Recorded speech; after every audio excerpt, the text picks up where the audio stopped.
Rotarians and guests, welcome. Today I have the distinct honor and privilege of introducing someone who is a very dear friend and someone who, by the way, happens also to be your Franklin County Clerk of Courts. We campaigned together, knocking on over 10,000 doors in 2005 when she first ran for the Clerk of Courts position. She was elected. Thankfully, I wasn't, and I'll tell you why. Yep, because I don't see myself in a black robe, neither do you, sitting there hearing cases all day. I'm too much of a fidget, right? That's what my wife says, and I believe her. But Lori was elected, made me her chief deputy, and I had the privilege of serving with her for a year and a half. And just to give you a little background, prior to her being in this role, Lori's work experience included serving as a legal assistant and paralegal in the private sector. Her public sector experience includes duties performed at the Ohio Consumers Council in the state of Ohio and serving as a bailiff for Judge Jennifer Bruner, at that time with the Common Pleas Court. She's now running for Ohio Supreme Court. Lori later attended Whitehall City Schools and earned an associate's degree from Columbus State Community College. She also earned her bachelor's degree in business administration from Ohio Dominican University. And as part of her continuing education, Lori has taken classes and completed them with the Supreme Court of Ohio and the National Center for State Courts. Through these efforts, she has achieved recognition as a certified court manager, certified court executive, and Institute for the Court Management Fellows. In addition to her court duties, Lori serves on the Franklin County Criminal Justice Planning Board, the Supreme Court of Ohio Standards Work Group Committee, and the Supreme Court of Ohio Commission on the Rules of Practice and Procedure. She has also served as a president with the Association of Ohio Municipal County Clerks and Administrators. But, you know, I can read her background, but I guess the thing that always impressed me about Lori, it's more than just being a hard worker. She always defaults every time to doing the right thing. And I asked her today to tell you some stories about some of her experiences as clerk. So without further ado, your clerk, Lori Tyack. Ladies and gentlemen.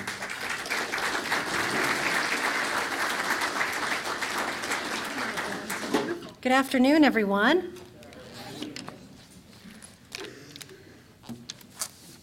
It's been a while since I've been here to visit with you, and I thought I would take a few moments just to give you an update on what the Municipal Court Clerk's Office has been up to, and what the court has been up to, as well as an update on the new jail. So I have quite a lot to tell you about today. But first, I'd like to say thank you to President John, to President-elect Chip Chapman, and to all of you and the guests here for inviting me to come and speak. I'm so pleased to be here to give you this update. Good, it works. So I am one of two elected clerks in Franklin County. And in 1916, the Columbus Municipal Court was created by the Ohio legislature.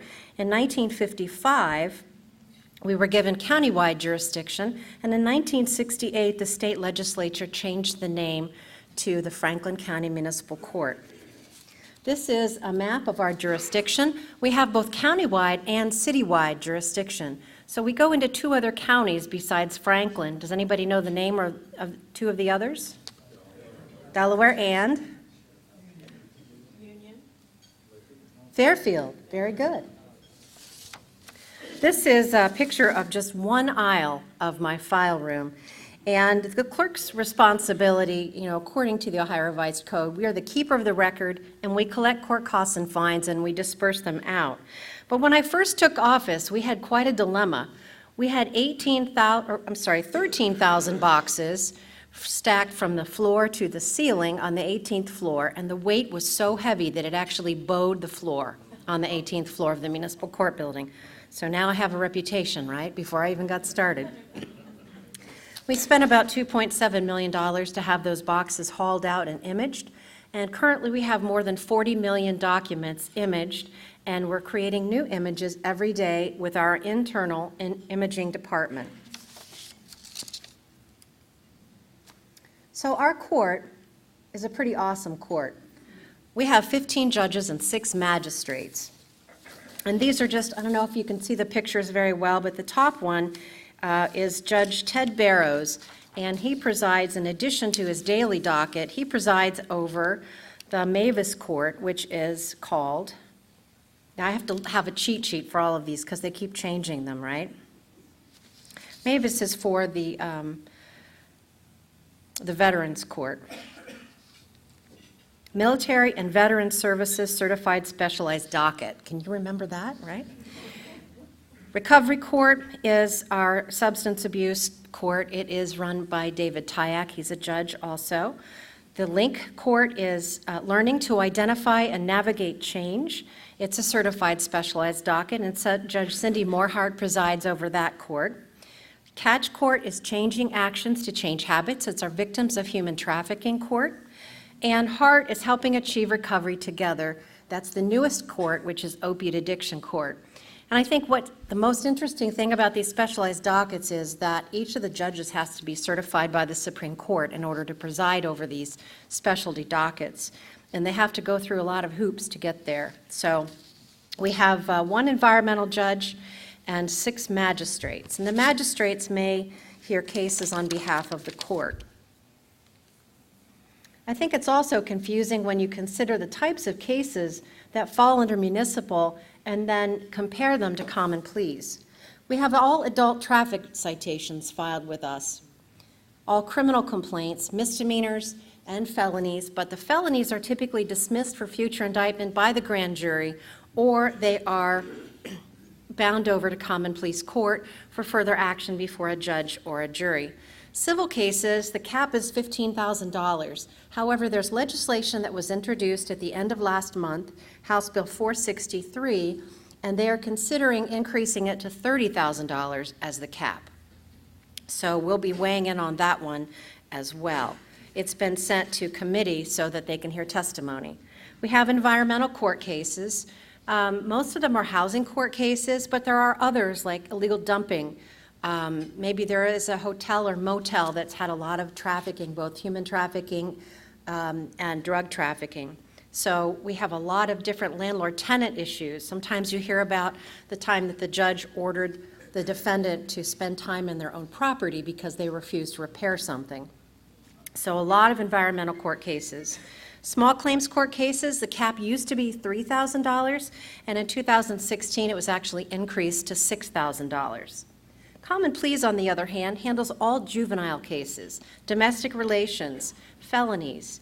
Sometimes misdemeanors are bound over with the felonies so that they can be dealt with together by the same judge, instead of having one case in municipal court and one case in common pleas. It helps when they're sentenced to probation as well, so they only have one probation officer to report to. Civil cases, at the moment, it's anything above $15,000 in damages. They also handle the Court of Appeals case files, car titles, and it used to be if you wanted to file your notary public certification, you went to the Common Pleas Court. However, recent legislation in the last 2 years changed that, so now you have to go to the Secretary of State's office to make that change. So the case type breakdown, this is always interesting to me, and I think the pie chart does a pretty good job of explaining it. The purple is mostly traffic citations. And this chart is from 2018, and I thought what I would do is just give you a little update. 2019's number, we are down 10%, and our traffic violations were down 13%. The environmental court cases are the little tiny ones at the bottom you can't really see. They make up 2% of our cases. They were about 4,300, and that's up 12% from 2018. So I'm giving you 2019 numbers. Civil cases were up 3%. They went from 49,000 to 50,000. So you're seeing kind of up and down. It really depends on the status of the economy, whether people have jobs and can pay their bills. We have quite a lot of cases, but the most that we have are traffic-related cases. We are the largest municipal court in the entire state of Ohio based on the volume of cases, bigger than Cleveland, Akron, Hamilton County or Cincinnati, and Toledo. Those are the top 5 highest caseloads in Ohio. If I point it the right way, it works. So electronic filing, someone asked me, can you give us an update on the electronic filing? Well, if you can imagine taking all that paper in, having to image and shred it on the back end, it makes sense to start looking at alternative ways to get those records and to store them in an electronic format. So far, we have bits and pieces of our electronic system working. In criminal division, we have the record sealing and expungements for indigent individuals. A lot of the agencies that are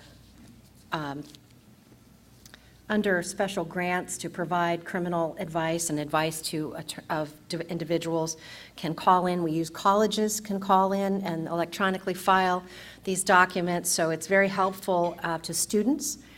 We're also developing a portal for search warrants and investigative subpoenas for all of the law enforcement officers in the field to look up maybe what was filed in the past on a particular property or individual. We're excited about that one. On the civil side, we're accepting only government filings because there's no fee on the front end, there's no filing fee. We actually collect it on the back end. So we're accepting the Columbus City income tax filings, Columbus liability and contract cases, environmental cases filed by the city, and some small claims cases filed by the state, and some liabilities and contract cases.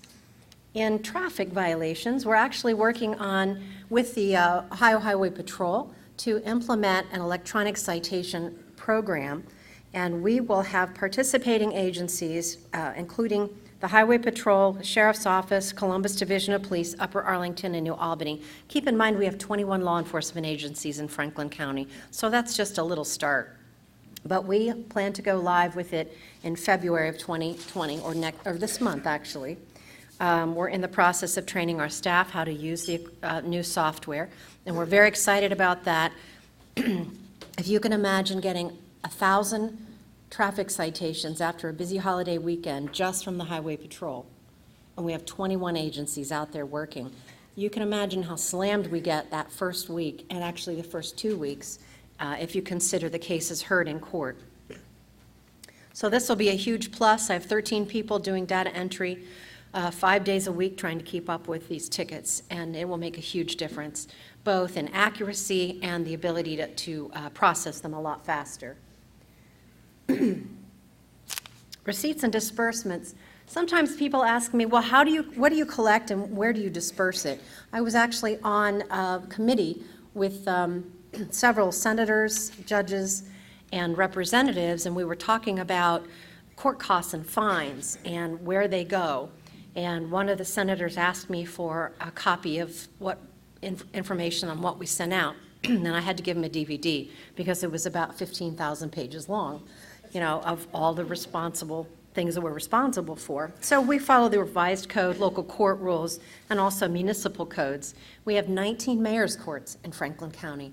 Each have their own municipal code. So how much do we collect of those funds? On average, about $40 million a year. Since I've been in office, this is my 15th year, the highest amount we've received in 1 year was $45 million. Our operating budget actually is given to us by the City of Columbus because most of the funds that we collect go to the city's general fund. Some go to the municipalities that write the tickets and the codes, but most of those funds go to the city. This year's proposed budget was about $12 million, and that's an average of what we see. My salary is 60-40. 40% comes from the county and 60% comes from the city. We do have 4 collection agencies working for us, and on average, we send a little over $4 million to those collection agencies, and we collect about 26%. We have about a 26% collection rate. Judges can recall these cases from collection, And in 2018, they recalled a little over $500,000. These cases might be traffic, they might be bond, if Grandma Jones comes in and pays a bond for her grandson, and he fails to show, she's responsible for the rest of the bond. She pays 10%. If he doesn't show, then she's responsible for the 90%. Oftentimes, individuals will come before the court and plead for a hardship, and the court can set aside that bond money. But in cases where a bondsman actually pays the 10%, they send Dog the Bounty Hunter after them, you know. I think one of the most difficult issues that we face is just keeping up with legislative changes. When there's a legislative change, sometimes it takes time to program our computer system. We have to retrain our staff. We may have to update forms. So there's a lot of process changes oftentimes. But this particular House Bill, 336, was quite a blessing to many people, and we took advantage and offered an opportunity for those who've had their licenses suspended for 18 months or more, can qualify for SNAP or food stamps, and have ongoing court cases. Actually, they have to be closed court cases, but they might owe the BMV quite a lot of money. We put together an amnesty workshop. We had over 22 agencies from the city, county, and the state working with us. And we served, within the 2 different programs that we did, we served almost 1,500 people. So we're pretty excited about that. And there were a lot of personal stories. So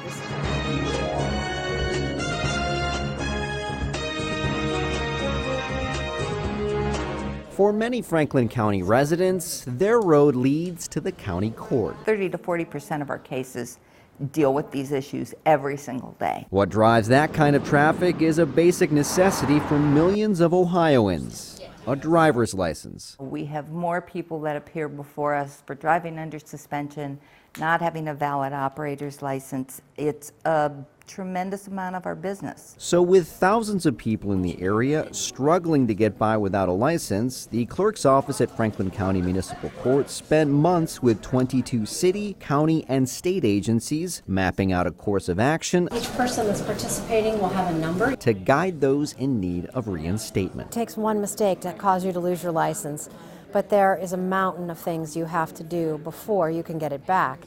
And just having the ability to come here in one place, in one location, to get all of those issues taken care of has just really been a great thing. Many have dealt with this driving detour for years, some even decades. I wasn't legal since I was 20 years old, and I'm 54 years old. While there are any number of legal issues that could prevent someone from getting back their license, from judgments on accidents to child support, a lot of times it's a matter of not having the money to pay escalating court costs and fees. 2 extra bills on top of all the other bills I had, and I'm like, with me only making $10 an hour, that's hard. For Tasha Green, her reinstatement fee was $1,200 until she got some assistance from volunteer attorneys and the Bureau of Motor Vehicles. They took it all the way down to $70. I'm like, what the? Having a license back will not only provide her some peace of mind, it will also give her a bigger paycheck. My boss been waiting on me to get my license so I can get a raise, so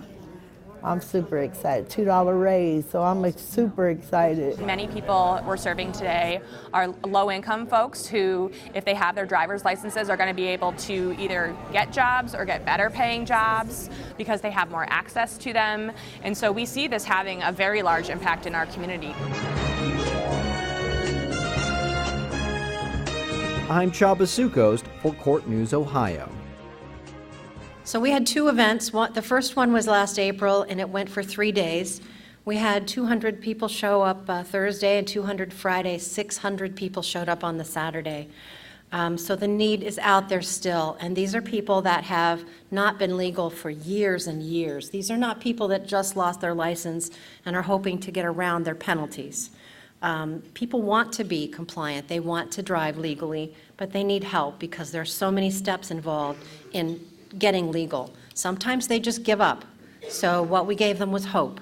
We didn't always help them, but we were able to give them guidance and direction. If we couldn't help them there at the event, then we could tell them what their steps needed to be.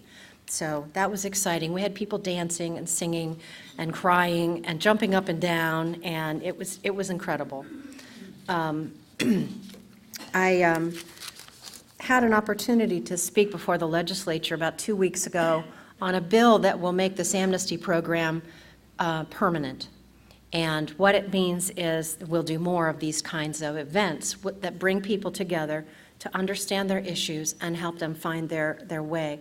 But my testimony included a story about a veteran, and it was actually a year and a half ago that we did that one with OLAF, Ohio Legal Aid Foundation, I think it is.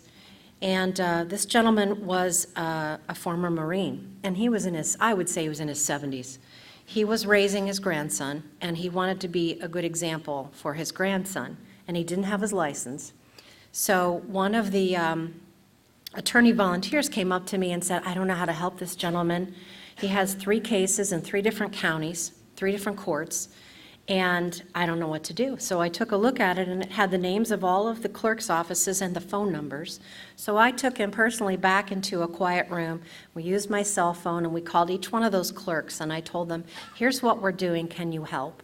The first one actually dismissed the case because it was a 1985 case. It was so old, right? The second one said, if you just come to court, we'll work with you on getting this resolved.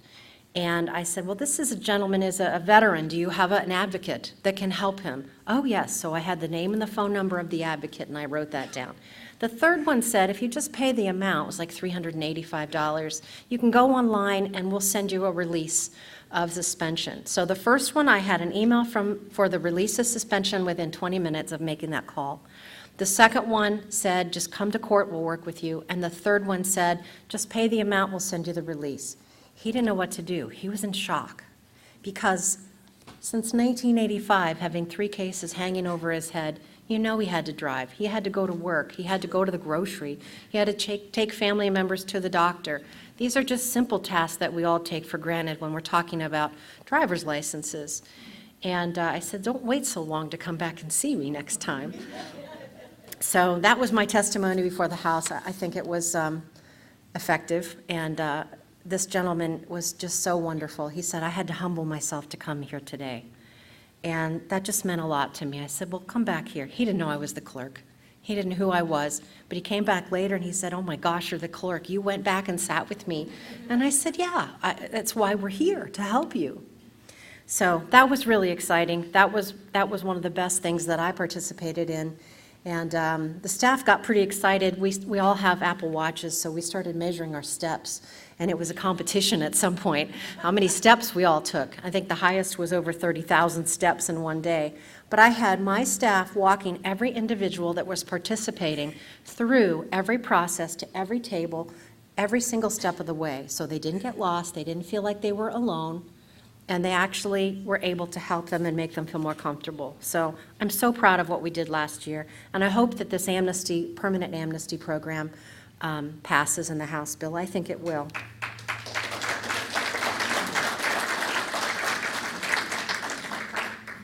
So now we're working on evictions. Did you know that we have as many evictions in Franklin County filed every year as New York City? And one of the problems is we have a lot of people out there with mental health issues and other issues that have a very long history of being evicted from their properties. So the Women's Commission that the mayor brought together, I had some staff on the Women's Commission, and they came up with about 4 or 5 recommendations, one of which they came to me and asked me to consider. And it has to do with changing the number of years that evictions are available on our website, not getting rid of files, not hiding anything, just creating the number of years. So they originally came to me and they said, can you reduce it just to 7 years? Because people had a very long history, and the cases on our website go back into the 90s. So I said, why did you pick 7 years? And they said, well, that's bankruptcies and all kinds of things come off your credit report after 7 years. And I said, why not make it 3? Because 3 has to do with the number of years that we're required by the rules of superintendent at the Supreme Court to keep the records. After 3 years, we're supposed to dispose of them, or we can. None of us are, but we keep those records. So we knocked it down to 3 years on the website, and we've been offering individuals the opportunity to apply to have their records sealed if it's a hardship because they have a history and they need to have something taken off of the website. The judges have provided applications and a process for us to follow, and so we're doing that now, and I think it's going to make a huge difference. If someone, a landlord, wants to come down and look at the history of that individual, they can still see all the records we have on file. But it's only 3 years on the website. So that's pretty exciting. And I know that Rotary does a lot of charitable campaigns. We do too in our office. We have different events every year that some of the staff will bring to our attention. Nationwide Children's Hospital, third floor, which is Civil Division, actually did a side project where they collected toys and took them down to Nationwide Children's Hospital for Christmas. But we collect $2 every Friday for Dress Down money. It goes to the combined charitable campaign at the city. We do blood drives several times a year, and we have a holiday party at St. Vincent's Family Center. St. Vincent's Family Center is for families and mostly children that are homeless or have a number of issues, and most of the time they don't get a gift. So we buy gifts for them, we wrap them up, one of us dresses up like Santa Claus, and we go room to room, watch them open their gifts, put batteries in them, whatever they need help doing, assembling those. But we've been doing that as long as I've been clerk, and I know that several years before that, the previous clerk also supported that. Traffic violations did a winter coat drive and collected almost 200 items.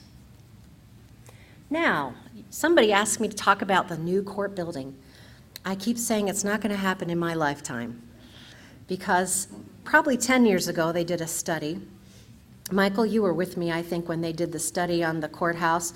They came up with a restacking program. They said in 7 years we'll have this built. Well, they left the prosecutors out of our building. So that didn't work so well. So they had to go back to the drawing board, and they decided that after a couple of electrical fires and water line breaks and some of the other major problems we've had in our building, maybe they should just scrap it and build a new building. So then it became, where are they going to build it? Well, they talked about the land over on the other side of Dempsey's across from the Franklin County parking garage, and the county wouldn't give that up. So the county also owns Durham's Park right here, Durhams Commons, and then there's a building right here. It's the Sheriff Carnes building. It's part of the sheriff's office. They're going to tear that building down, and they're going to build it in that footprint right there, or so they say. So that was a couple weeks ago. That's the plan. Other than that, I haven't had any updates on what's going on with the new court building. I was also asked to talk to you a little about the new jail. So I did talk to Chief Stobart, who is in charge of putting this jail together last week, and he told me that the projected opening is late 2021. It's on a 23-acre site. There are going to be 2 phases. The first phase will include about 870 beds, and they'll move all of the defendants and the inmates from the main jail, which is close to the municipal court building, over to this new building first, and then once they build in phase 2, which is expected to open in 2023 or beyond, then they plan to move all of the female inmates from Jackson Pike facility to the new facility. We will have a place, the clerks of court for municipal court in this building. We'll have a little pre-booking area. If individuals just have to pay their court costs or fines and there's a warrant for their arrest because they didn't pay, they can come to our pre-booking area and pay those fines and be released. It's almost like a catch and release. They still have to pay, but they don't have to be booked into the jail and appear before the judge the next day. The jail is being built out on Fisher Road. I don't know if you can see it, but the one on the left is what it looks like right now. They keep offering to take me down there. I don't know if I want to go or not. This is a picture of a possible space in the new building. They'll have specialized units for inmates. intake and orientation. The special housing units will include mental health, behavioral, medical, and maximum security. So there'll be 4 areas. People will be assessed for their risk and if they'll get along with other inmates, and then they'll put them in one of those 4 areas. So there'll be 16 individual housing units included in this jail. Let's see if I can. Phase 2 will be all-female housing, as I mentioned, focus on more normative housing environment, real furniture instead of the plastic. Chief Stobart said it'll be gender-responsive approach and trauma-informed. Sometimes people, the ladies might be have trauma because of being in human trafficking victim, some of those kinds of things. The unique operational efficiencies will include a medical triage room and classrooms that will be built into each pod. So of the 16 units, they'll all have a medical triage room and classrooms so that the inmates can just go to that area instead of having to be moved physically from one area of the prison or jail to another. They are working with DLZ architects on the design, and they're in the beginning phases of beginning discussions for phase 2. They are also working with CODA to create a bus stop out there, and they will have video arraignment and video visitation. I can't promise anything because it's up to the court to decide to do video arraignment or not. So that is on the schedule, and it's pretty exciting to learn about all the new things that are coming up for our new jail. And with that, I open up the floor to any questions you might have.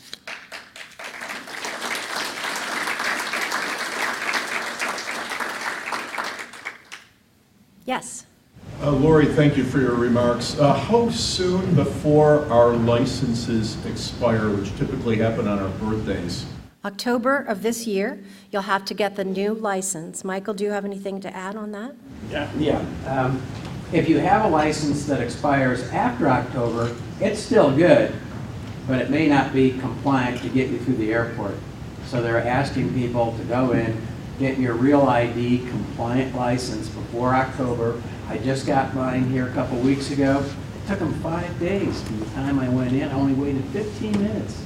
Okay, sorry. But it was quick, it was easy, and you just want to go online to see what you need to bring. You do need a lot of documentation, so be sure and check out the website to make sure you have everything you need. My parents actually went to the Gahanna location, and it was wonderful. They had a woman kind of triaging everyone. Do you have this, this, this, and this? And my parents didn't have their Social Security card original, so they were told to go back and get their tax forms. So that had their social on it. So, but you've got to prove a number of different things. Any other questions? Was this information helpful? Yes? Thank you. Thank you so much for your time and for inviting me today.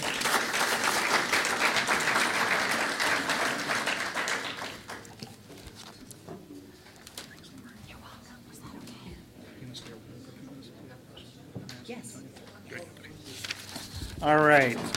Well, thanks, Lori. Very informative. Always good to understand how our government works and our court system works. Lori said she will stay around if you have a personal question you want to talk to her about afterwards. She'd be glad to come up and speak with her about that in private. All right.